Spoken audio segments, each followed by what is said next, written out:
जय श्रीराम.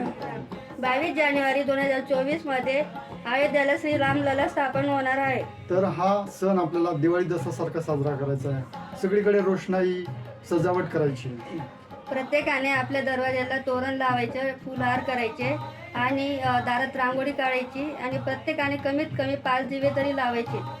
ज्याप्रमाणे शबरीने आपली कुटिया सजवली होती, रांगोळी फुलांनी सजावट केली होती, रामायणाचे मनोभावे वाट बघितली होती, श्रद्धेने तिची आराधना केली होती, त्याचप्रमाणे आपणही आपल्या घरामध्ये छोट्या मोठ्या घरामध्ये जर शबरीसारखी आराधना मनोभावे श्रद्धेने त्याची वाट बघितली तर राम नक्की येतील अशी मला आशा वाटते. तर सर्वांनी हा सण उत्साहाने आणि एकदम जोशमध्ये साजरा करायचा आहे आणि हे आपल्याला रामाची वाट बघायची आणि घरी आपल्याला आमंत्रण द्यायचं आहे.